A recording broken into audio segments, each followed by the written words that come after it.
Hello, everyone, and welcome back to the channel. This is the second interview I have done in a new series, and today we have a top guy as well as a top footballer.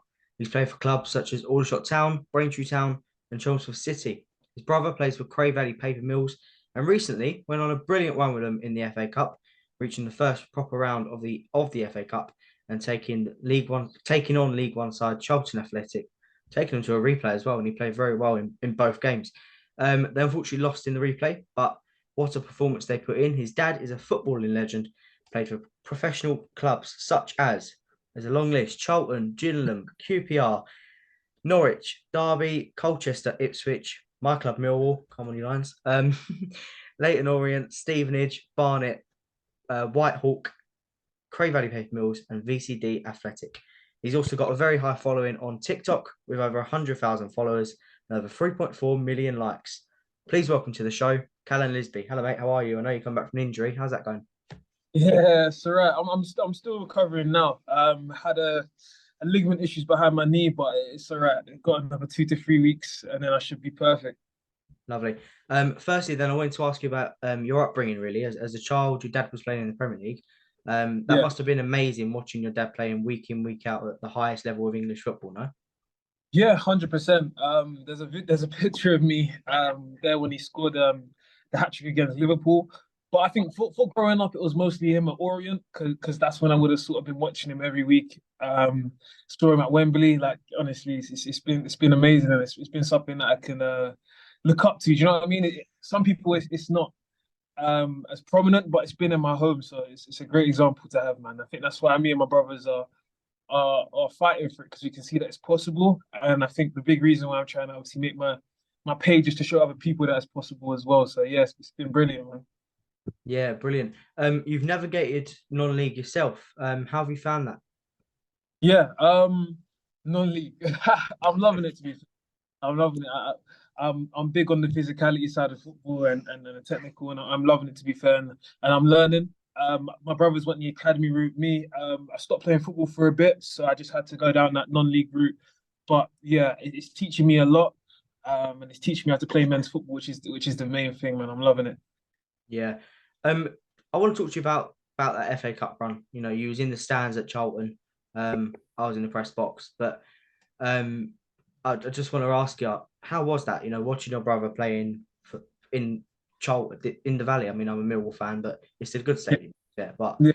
you know, I've got to say that because their media team are brilliant. But yeah, Surreal.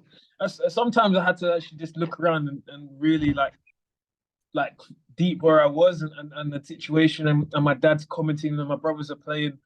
Um, it's definitely something that I remember for the rest of my life. But yeah, it's mostly proud. I know, obviously, I'm the older brother, but I was proud and he inspired me as well, which was great to see. I don't even know how to put it into words really how it felt because it's like watching your brother who you're eating with, growing up with, like perform on that type of level, and he's actually looking quite comfortable. He's looking like he didn't look like a stranger at all to oh that level, which was great.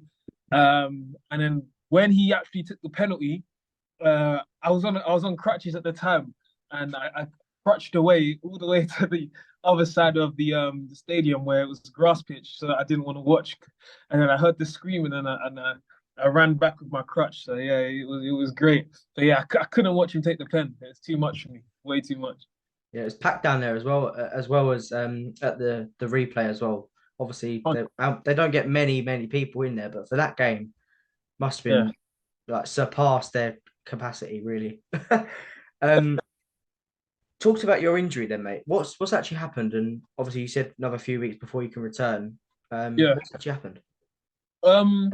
So I was in a car accident. That put me out for around 2 3 weeks. So then when I tried to return back to the obviously the team, I've had to play in the reserves. So I played the game against a team called Binfield. I've gone up for a challenge.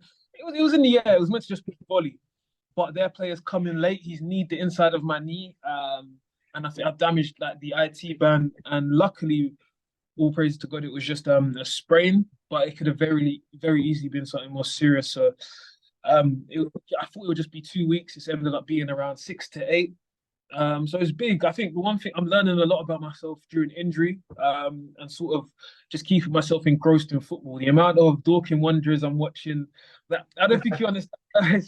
It's probably the same with every other footballer. You really start to watch football. Like I watch football in the Premier League and stuff like that, but I've started watching your Burnleys, you're just everyone, just trying to stay engrossed in it.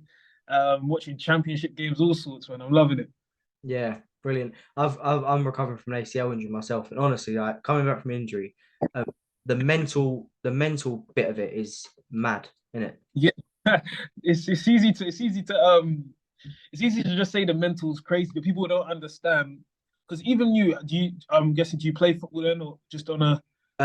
Not really. No, I haven't played. I've been out. I've been out since 2022. So Oh, wow, yeah, yeah. What people don't understand is it's like, think I've lost um, touch now. I need my legs to record my content that I do to go watch games, to just do your basic stuff. And when you're just, I feel like humans were meant to be on the road, we're meant to be moving, and when you're just sat still, it really gets you in your head. And I think that's when I've sort of had to redefine myself, and I think I'm going to come back better because I've never really had time to just sit with myself, understand who I am as a footballer, where I want to go with it, my plan. So I think injuries has helped me 100%. And even in my religious way, it's helped me a lot as well because because I think with football you mask it a lot, that it masks a lot of your problems. So when it's stripped now, you have to really look at yourself, and I think it's helped me a lot in literally every aspect. So I can't wait to get back on the pitch, man, 100%. Yeah, that's definitely the best bit about an injury. That sounds Yeah, stupid to say, but it is, isn't it? yeah, Thinking, what you can do. Obviously, I've had too much time to think about that, but yeah. So, finally, mate, you're TikTok famous, sort of. Mentoring lots and lots of young ballers out there looking to go pro. Is that what you enjoy out of doing TikTok and getting these talented young players to the top level? 100%. It's I think when before I even started, um, like I said before, I looked around and I said I have my dad as an example, so it's real to me. So it's real to my brothers. So they can give 100% to it. So it allowed us to believe. But I feel like a lot of people they didn't have that sense of reality, like that sense of is because some people it's just on the television, they can't actually feel it, they don't speak to anyone who's a pro. So what I wanted to do was bridge that gap and give them information from my dad, information from pros I'm speaking to, information from my brothers. So it seems more real to them. And I've had so many messages saying like now I believe, and some people have made it into professional academies and all sorts. But I think my main thing is I think I was put on this earth in my dad's family to bridge the gap and help people that dream. So that's the main thing. I thought I'm a very lucky situation where I live with a professional footballer. No, not a lot of people are. So I'm gonna do my bit and sort of give them the information that I got growing up because my dad helped us with the diet.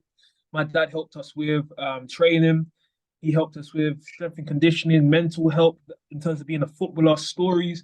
And no one gets this. So I said, you know what, I'm going to make a TikTok and I'm going to give them all the information that I've learned. And I think people have really appreciated it. I think that's why I've been able to get that following because it's not just normal advice, it's advice that you get from someone who's done it and from someone who's trying to do it as well.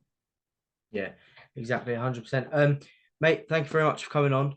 Best wishes to your dad, your brothers, the rest of your family, and I hope to speak to you again in the near future. Thanks, mate. Perfect. Having me, Mars. See Thank you you very later. much. Thank you.